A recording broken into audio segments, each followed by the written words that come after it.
मैं थी लड़की पढ़ने वाली, हर मुश्किल से लड़ने वाली।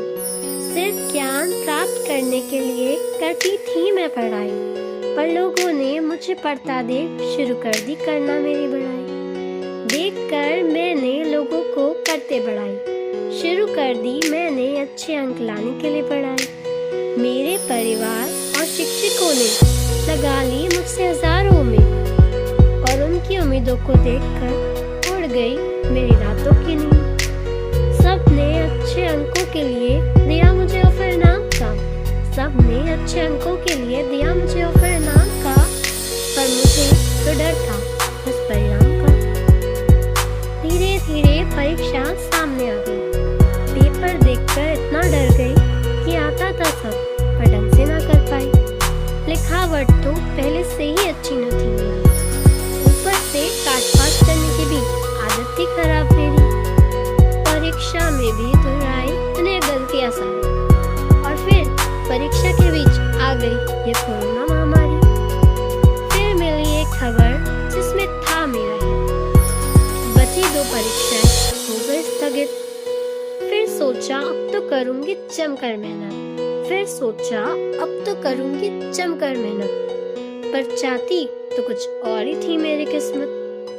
सोचा कि खराब तो है मेरी ही किस्मत, फिर सुना कि 10वीं और 12वीं को छोड़कर सभी कक्षाओं को कर दिया क्रमोन्नत। कोरोना केसेस तो बढ़ रहे थे ऐसे कि सरकार भी सोच में पड़ गई थी कि परीक्षा कराए कैसे।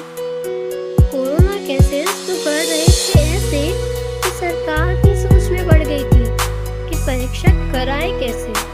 बोर्ड तो चाहती ही नहीं थी अब परीक्षा करानी, पर सरकार ने अभी भी नहीं थी हार मानी। देखकर कोरोना और इंसान के बीच की बढ़ती लड़ाई, हम बच्चों ने तो बंद कर दी थी अब करना पड़ाई।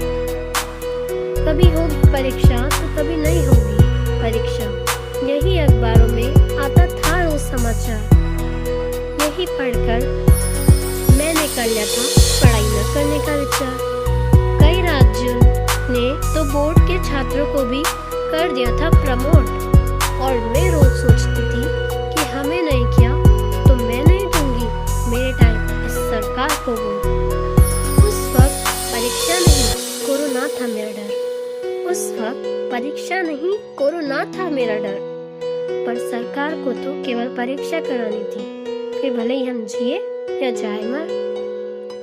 हाई कोर्ट ने तो पहले ही कर दी थी हमारी 10th की परीक्षा न कराने की याचिका रद्द। यहाँ तक कि सुप्रीम कोर्ट भी नहीं समझा हमारे मन का दर्द। परीक्षा के एक दिन पहले तक भी लगाई मैंने न होगी परीक्षा इसकी उम्मीद, लेकिन परीक्षा के दिन सोचा कि शायद इसमें भी छुपा होगा मेरा ही कोई हित। एक तो थे मेरे अच्छे अंक लाने के ख्वाब, और दूसरी तरफ परीक्षा के दिनों में चल रही थी मेरी तबीयत खराब। इंद्रदेव भी कर रहे थे घनघोर बारिश का वार, पर सरकार की हमारी इतनी इज्जत थी कि नहीं मानी अपनी हार। फिर भी कैसे तैसे पहुंचे परीक्षा सेंटर पर, करके सारी मुश्किलें पार। पहले मुसीबतें कम थी जो और आ गई थी नई परेशानी। पहनो मास्क, पंखे भी खराब, फिर कक्षाओं में भी भर गया था पानी। जैसे तैसे 2 परीक्षाएं खत्म हुई और पहुंची मैं घर, और फिर रिजल्ट बन गया था मेरा डर। कई बच्चों को परीक्षा की वजह से हो गया था कोरोना, वैसे यह तो पहले से ही निश्चित था होना। मैंने तो अच्छे परिणाम देखने की उम्मीद को ही दिया था मार, और इधर मेरे परिवार को बेसब्री से था मेरे रिजल्ट का इंतजार।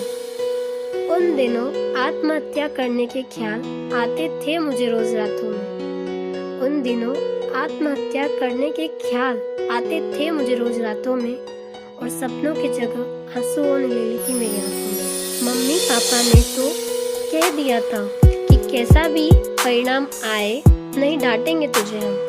मम्मी पापा ने तो कह दिया था कि कैसा भी परिणाम आए नहीं डांटेंगे तुझे हम। और मेरा छोटा भाई था कहता कि कभी मत उठाना कोई गलत कदम। रोज रोज थी टल और हर दूसरे दिन लोग कहते थे रिजल्ट है कल। फिर आखिरकार वो दिन आ ही गया। मेरा दिल कुछ क्षण के लिए थम सा गया। सब कहने लगे परिणाम आते ही मुझे देना भी, और मेरी तो रिजल्ट के बारे में सोच सोच कर ही होने लगी थी धड़कनें तेज। मेरे भाई बहन ने आकर कमरे में मुझे बताया मेरा परिणाम, और मैं कहने लगी कि एक बार ढंग से चेक कर ले, किसी और का होगा ना। मैं सोच रही थी कि यह है मेरा सपना। मैं सोच रही थी कि यह है मेरा सपना, ये कितना अच्छा परिणाम तो हो ही नहीं सकता मेरा अपना। परिणाम देखकर तो मेरा खुशी का था ठिकाना ही नहीं। परिणाम देखकर तो मेरी खुशी का था ठिकाना ही नहीं, क्योंकि वो सच था, मेरा सपना नहीं। देखकर मेरा परिणाम था आंसू रुक ही नहीं रहे थे मेरे खुशी के आंसू। सोचा था सुनने पड़ेंगे लोगों के ताने, तब क्या बनाऊंगी मैं बहाने। पर अब तो तानों की जगह लोग दे रहे थे मुझे बधाई, और खुशी से पापा सबको खिला रहे थे मिठाई। अखबार में नाम और फोटो देखकर तो मेरा मन हो गया था प्रफुल्लित, और इसी तरह मेरा डर गया था हार और मेरी पढ़ाई गई थी जीत। इसी के साथ साथ मैं एक बात चाहूंगी कहना कि चाहे कैसा भी हो परिणाम, पर हमेशा खुश रहना। कि चाहे कैसा भी हो परिणाम, पर हमेशा खुश रहना। तो ये कविता एक असली घटना पर आधारित है। एक लड़की जिसको पढ़ता देख उसके माता पिता, शिक्षक और परिवार वालों ने अनेक उम्मीदें लगाई। उनकी उम्मीदें धीरे धीरे उस पर भार बनने लगी, और फिर वो दिन रात बस एक ही बात सोच सोच कर रहती थी कि कहीं उनकी उम्मीदें ना टूट जाए। उसने मेहनत तो की थी, पर उसमें कुछ कमियां थी, जैसे उसकी लिखावट अच्छी नहीं थी आदि, और ये कमियां उसकी सफलता तक पहुंचने की बाधा थी। वो बाधाओं को उसके रास्ते से तो ना हटा सकी, पर सफलता तक जरूर पहुंच गई। उसके और उसकी सफलता के बीच आगे भी कई सारी समस्याएं, पर उसकी सबसे बड़ी समस्या थी उसका डर, जो उसको अंदर तक तोड़े जा रहा था। उसके मन में गलत कदम उठाने के लिए विचार पैदा कर रहा था, पर वो कायर नहीं थी जो गलत कदम उठा लेती।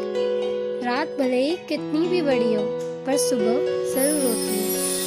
उसी प्रकार उसके जीवन में वो सुबह हुई जो उसके जीवन से अंधेरे रूपे डर को ले गई, और इसी तरह उसकी मेहनत की जीत हुई और उसके डर की हार। से सच कहूँ तो लड़की मैं ही हूँ। अगर आपको मेरी वीडियो अच्छी लगी हो तो कृपया लाइक कीजिए, और ऐसी और वीडियोस देखने के लिए मुझे सब्सक्राइब कीजिए। Thanks for watching.